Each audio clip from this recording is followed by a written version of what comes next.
Pourquoi tu ne réponds plus? Pourquoi tu ne veux pas d'enfant? Pourquoi tu as quitté ce travail? Tu peux m'expliquer? Et vous vous expliquez.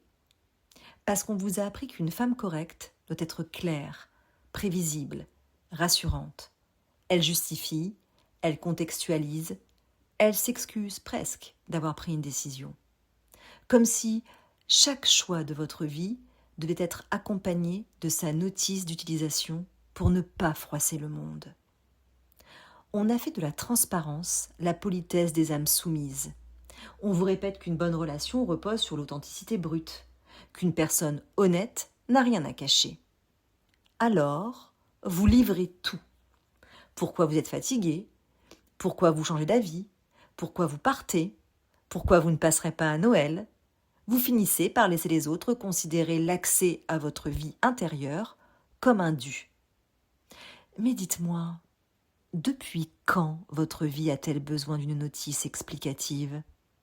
Qui vous a fait croire que pour avoir le droit de vivre, vous deviez être lisible?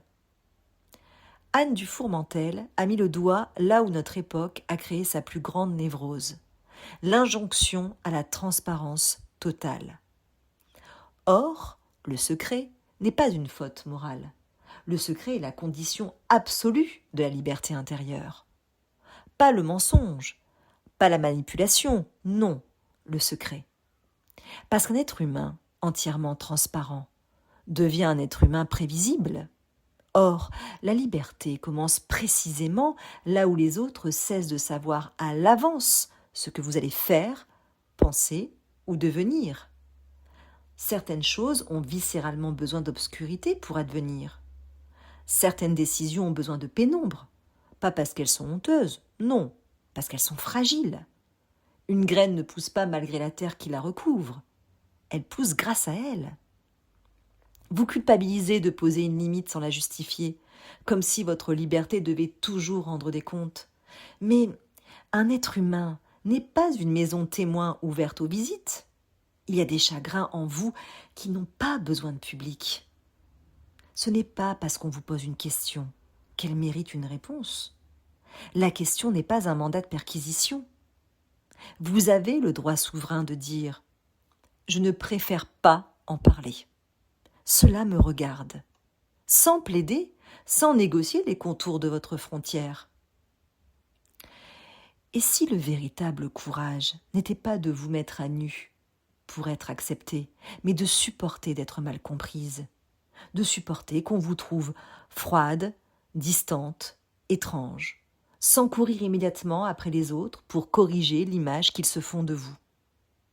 À force d'expliquer qui vous êtes, vous passez votre temps à vous traduire au lieu de vous vivre. On vous a appris qu'être aimé exigeait d'être transparente. Anne Dufourmentel murmure l'inverse. Ce qui est vivant garde toujours sa part d'ombre. La maturité consiste précisément à accepter que certaines portes restent définitivement fermées, même devant ceux qu'on aime.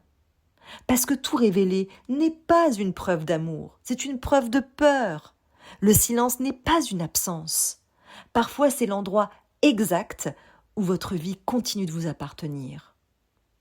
Parce qu'au fond, qu'est-ce que vous faites lorsque vous cédez à l'injonction de tout expliquer, de tout justifier à tout le monde?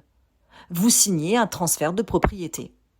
Vous tendez aux autres les clés de votre espace intérieur jusqu'à devenir une étrangère dans vos propres murs. Vous troquez votre souveraineté contre le confort illusoire d'être comprise. Mais la singularité d'un être humain réside précisément dans ce qui, en lui, reste insaisissable. Autrement dit, protégez votre pénombre.